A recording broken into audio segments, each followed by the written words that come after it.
అమ్మ తెలంగాణ రాష్ట్రం ఇచ్చింది. మాటించిన రాహుల్ గాంధీ ఇవాళ బీసీ కులగణన చేస్తున్నాడు, మాదిగ వర్గీకరణ చేస్తున్నాడు. ఇవాళ నేను అడుగుతున్న మా బలైన వర్గాలను, చాలామంది చాలా మాటలు మాట్లాడుతున్నారు. ఇక బండి సంజయ్ గురించి అయితే అంతు పొంతు లేదు, ఆకాశం అంతా ఎగిరి దుంకుతున్నాడు ఆయన. బండి సంజయ్ గారు నాకంటే బడా బీసీనే లేడు, నేను మా మోడీ ప్రపంచంలోనే బడా బీసీలం అంటున్నాడు. బడా బీసీలైన మోడీని బండి సంజయ్ నేను అడుగుతున్నా, 12 ఏళ్ల నుంచి మీరే కదా ప్రధానమంత్రి, మీ ప్రభుత్వం ఉంది కదా, ఎందుకు 2021లో జనగణన చెయ్యలేదు, జనగణనలో కులగణన ఎందుకు చేర్చలేదని నేను బండి సంజయ్ని మోడీ గారిని నేను అడుగుతున్నా.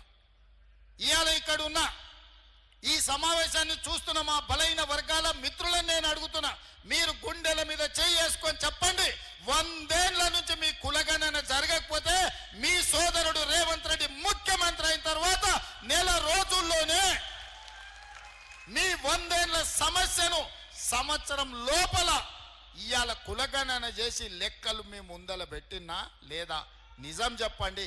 మీ కులగణన 100 ఏళ్ల సమస్యను నేను పరిష్కరిస్తే నాకు ఓటేయండి, 12 ఏళ్ల బండి సంజయ్ మోడీ పరిష్కరిస్తే మోడీకి ఓటేయండి అని చెప్పి మా బీసీ సోదరులను నేను అడుగుతున్నా. ఇవాళ లెక్కలు తేల్చి మీకోసం అందరితో నేను కొట్లాడుతున్నా.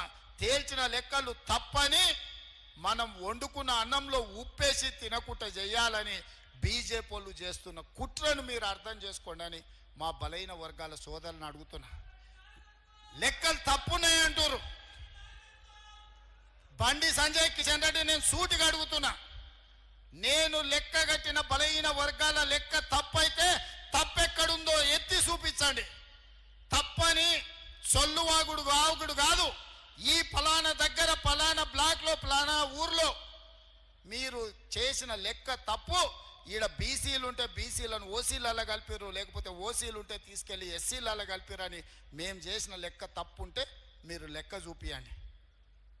సొల్లు మాటలు మాట్లాడి వేదిక మీద నుంచి ప్రజల్ని తప్పుదోవ పట్టించి ఇవాళ పక్కాగా లెక్క కట్టిన కులగణను తప్పంటే రేపు బలహీన వర్గాలకే తీరని నష్టం జరుగుతుంది. సమగ్ర కుటుంబ సర్వేనని ఓ చిత్తు కాగితాన్ని తీసుకొచ్చి వాళ్ళు లెక్కలు చూపిస్తారు. సమగ్ర కుటుంబ సర్వే 12 గంటలలో చంద్రశేఖరరావు చేసి ఇదే సొక్కమైన లెక్క అని ఆయన చెప్తుండు. ఆ సొక్కమైన లెక్కలు ఆయన చెప్పింది ఎంత అంటే బీసీల లెక్క 51%. కానీ పక్కా లెక్క కట్టిన నేను ఇవాళ 56.33% అని బీసీల లెక్క తేల్చింది నేను. ఇది పెరిగినట్ట తగ్గినట్ట మా బీసీ సోదరులు ఆలోచన చేయాలి. మా జర్నలిస్టు మిత్రులు ఉన్నారు చాలా వరకు, అందులో కూడా బలైన వర్గాలు ఉన్నారు. మీరు లెక్కలు చూడండి, నా లెక్క కరెక్టా, నేను పెంచినా, నేను చేస్తే లెక్క కడితే పెరిగిందా తగ్గిందా మీరు లెక్క చెప్పండి. చంద్రశేఖరరావు కట్టిన లెక్కలలో 21% ఓసీలు అన్నాడు, నేను కట్టిన లెక్కల్లో 15.29% ఓసీలు అని లెక్క తేలింది. ఇవాళ పెరిగినట తగ్గినట.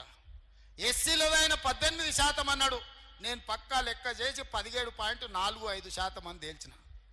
ఆయన ఎస్టీలు 10% అంటే నేను ఇవాళ లెక్క కట్టి 10.08% అని నేను కట్టిన. మైనారిటీల లెక్కనే లేదు ఆయన దాంట్లో. 51% బీసీలు, 21% ఓసీలు, 18% ఎస్సీలు, 10% ఎస్టీలు అని 100% లెక్క కట్టి చూపించాను.